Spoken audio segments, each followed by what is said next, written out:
Hi everybody, welcome to my channel. My name is Stephanie and today I wanted to talk to you guys about having a C-section in my experience. But first, make sure you go down, hit the like button and subscribe to my channel so that way you're notified every time I post a video. And it lets you know so you can be a part of the fun and my experiences and all that great stuff. Let me just give you the story of my C-section experience. And I know it's very daunting to people who are having their first child or have never had a C-section before, but their doctors told them, like, you know, there's not really another choice, you have to go through this. You know the situation.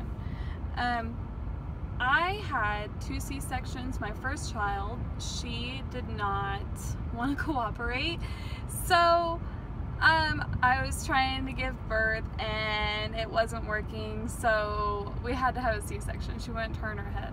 That experience was a little difficult because I wasn't prepared. My mindset wasn't prepared, my body wasn't prepared.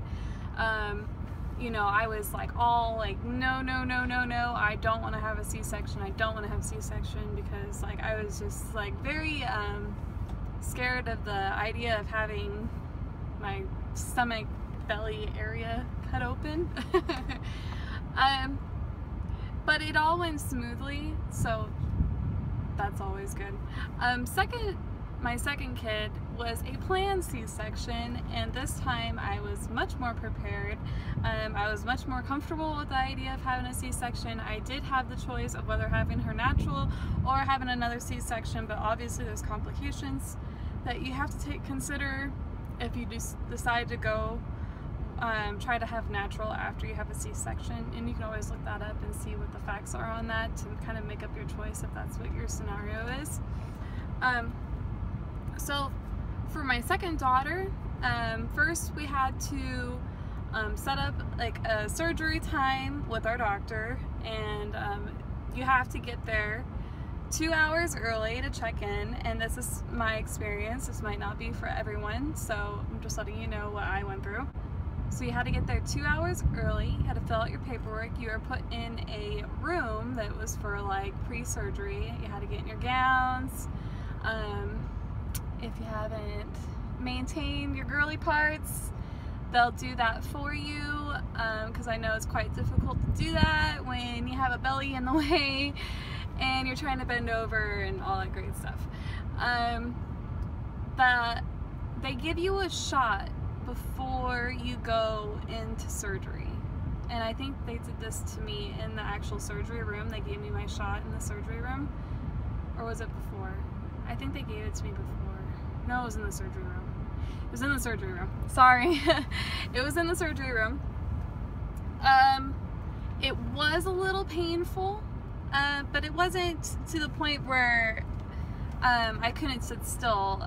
The best tip that I got was just to breathe in, breathe out, and relax. And I mean, it's just kind of like when you get a shot in your arm or anything else like that. And it's actually really weird because it like numbs just your lower part of your body. So it doesn't numb like everything, it just numbs your lower part of your body. And it was my problem was, so after I got the shot in the surgery room, and my husband wasn't allowed in yet. He had to stand outside, had to get in the scrubs. He had to wait out there until they got done prepping me for the procedure. And so they gave me the shot, and then they laid me down on my back and started getting the curtain up and like getting all the tools out and all that fun stuff. Well, with my tiny frame, my daughter was sitting in my lungs, and I kept telling the, what is it called, the anesthesiologist,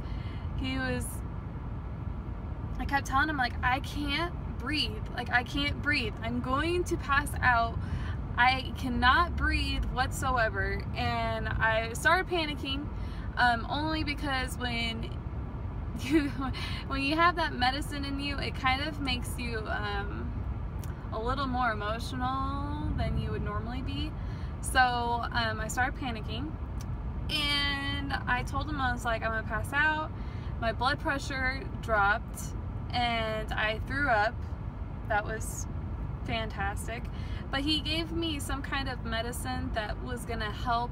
It seriously felt like he gave me the medicine, and not even a second later, it felt like he just took the baby and got her off my lungs. Like, for some reason I was able to breathe again, and I don't know what the medicine was, but tip for you, if you have a small frame like me and you know that you can't lay back without feeling like you're suffocating, ask them to give that to you before they start the procedure, because it was like a miracle. As soon as I had that, I could breathe again, and I was just fine. Another tip too, when your significant other or family member or whoever it is that's going to be in the room with you while you're having your C-section, if they get nauseous easily, don't do very well with blood, do not look over the curtain. Do not let your eyes wander.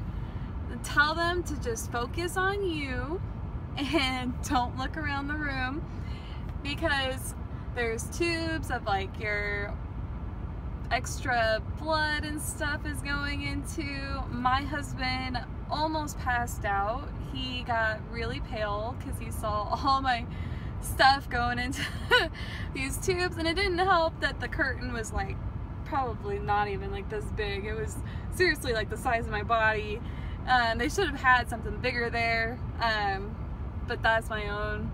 That was just that hospital procedure that they had there, because I know it wasn't like that at the other hospital that I delivered my first daughter to. There was actually a curtain that extended across the entire room, so you couldn't look over unless you actually tried to. But like this hospital, that's not how it went. So don't look over the curtain. Don't look around if you have, like, if you get extremely nauseous and stuff. Like, it's not a good sight to see. And then you see like your wife or family member cut open and their organs like out on the table. Yeah, not very pretty. The whole procedure itself took about 20 minutes, give or take, and that actually included them sewing me up. So that's like them going in, giving me the shot, getting me down, opening me up, get the baby out, and sewing me up within like 20 to 30 minutes. That's how quick the procedure is. And they do keep you in the room. They kept me in the room for a little bit to finish everything, and they took the baby out, and my husband was able to go with them with the baby back to the room. So the family was able to see the baby almost before I did. Actually, I got to still see the baby, but not as much as I'd like to.